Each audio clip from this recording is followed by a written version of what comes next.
Beautiful day po sa ating lahat. Isa ba sa mga problema ninyo kapag marami kayong aso or may aso kayo is meron silang galis or yung may parasitic infested yung skin ng mga aso ninyo? Mayroon din silang mga pulgas at garapata. So, susolusyonan natin yan sila ngayon. So, before, meron po kaming isang video tungkol dito. So, yung gagamitin natin na shampoo para matanggal ang mga problemang yun ay itong Zero Mite Liquid Shampoo.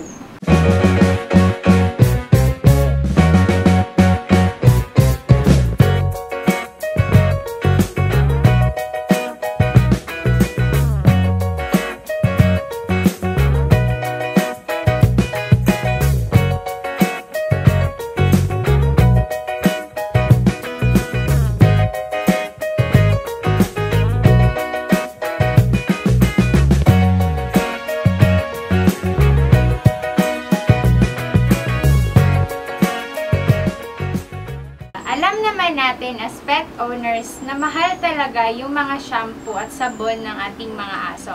So, dito sa amin is naghahanap talaga kami ng mga alternative para hindi siya masakit sa bulsa. Pero yung hinahanap namin is katulad ditong Zero Mite na anti-fungal, anti-parasitic, at antimicrobial. So, parehas sila ng properties ng mga shampoo, sabon ng aso.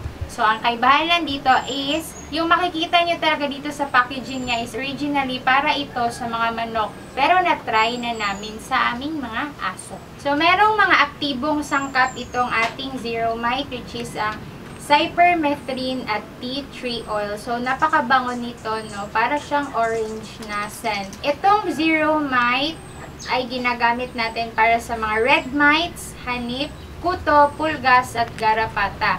Dahil ito ay may sangkap na tea tree oil, nakakatulong din ito upang maiwasan at magamot ang mga buni o ringworm at nagsisimulang tibak habang pinakikintab nito ang mga balahibo ng ating alaga. So, sa paraan naman ng paggamit nito is bibigyan ko po kayo ng dalawang paraan na applicable sa amin, no? So, yung isa is yung nililigo talaga namin sila at nilalagay namin yung half ng isang sachet dito sa sprayer namin. At yung isang paraan naman po is 1 drop lang at inilalagay namin siya dito sa baso na hindi na ginagamit na baso ha. Tapos, isang patak lang and then 3/4 ng water. So, yung purpose po namin dito is kapag po hindi namin sila naligo at may free time kami is we manually pick po yung mga garapata at mga kuto nila and then nilalagay namin dito. So, patay ka agad. Una nating paliliguan is ito si Smokey. So, si Smokey ay may galis po siya. Pero nung ginamitan po namin siya ng Zero Mite, yan. So, dito po, sa bandang dito is manipis na po talaga yung kanyang buhok kasi may mga galis nga po siya. At dito sa ears po niya, meron po siyang wound. So, palagi po namin siyang pinaliliguan every other day po. Gamit itong ating Zero Mite. So, meron naman po siyang difference at nasolusyonan talaga kasi nawawala na po yung kanyang mga galis at tinutubuan na rin po ng balahibo yung likod niya. At itong sa ears naman po niya is nagda-dry up na rin po. So, paliliguan natin siya ngayon. So, ganito namin ginagamit yung ating Zero Mite. Running water. So, medyo makapal po yung mga buhok nila kaya kailangan po talagang basain ng tubig ng maayos. Yan. Matapos po natin na paliguan muna siya, rinse ng water is sabon na ginagamit ko po para sa kanila is yung Perla kasi makapal nga po yung buhok nila. Ginagamitan ko po muna ng Perla. So, hypoallergenic naman po ito at madaling bumula. So, pwede rin po yung Madre de Cacao na sabon. So, ginagamit ko po yun alternatively. Yan o, so madali po siyang bumula at hindi po kayo mahihirapan sa pagtigo. Isa din po pala sa dahilan kung bakit ginagamitan ko po sila ng Perla is that made from coconut po kasi yung ating Perla na sabon. So, it's hypoallergenic and malambot po yung fur nila pagkatapos nito. So, a little bit of plant-based. So, pagkatapos po natin siyang sabunan, is that, ito po yung zero mite, no? So, nilagyan po namin ito ng half ng sachet, and then, pinuno ko po ng water. So, shake, shake, shake, and then, spray na po natin sa katawan ng ating fur baby. Okay, so, isang paraan din po, para hindi po hassle sa inyo, is that, half po nitong sachet, dyan, and, punuin po natin to ng tubig.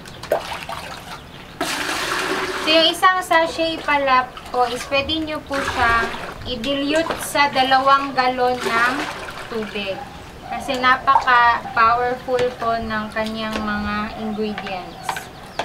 So, stir po natin and pwede po natin siyang ibuhos kaagad sa mga pets natin.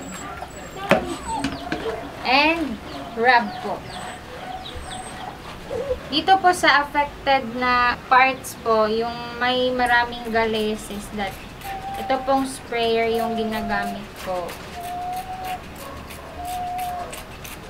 So, rub nyo lang po ng mabuti sa lahat ng parts ng katawan niya. And then, leave po natin ng mga 3 minutes. So, ito yung mga galis ni Smokey. Yan.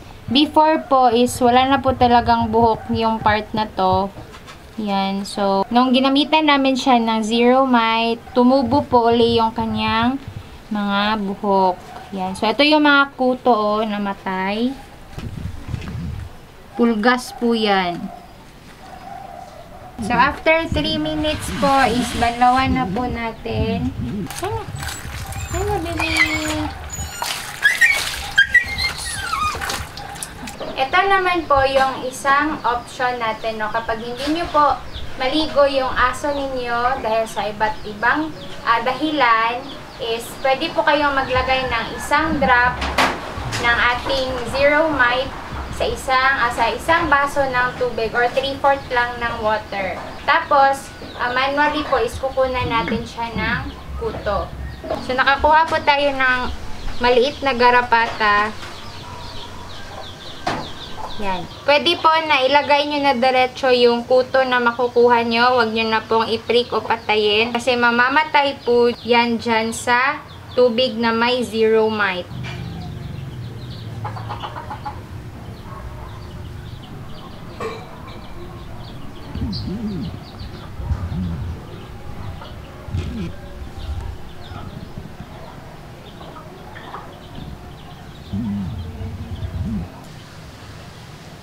Yan. So, instantly po namamatay yung mga kuto, yung pulgas at yung garapata. Itong nakalutang dito, yan po yung mga kutong nakuha natin kay Potpot. So, ganito po yung ginagawa namin sa aming mga aso kapag hindi po namin sila naliligo. Sana po ay nakatulong yung aming video na ito sa inyo, lalo na po kapag marami kayong mga alagang aso at pusa at busy kayo sa work ninyo. So please don't forget to click like and subscribe. See you on our next po. Bye!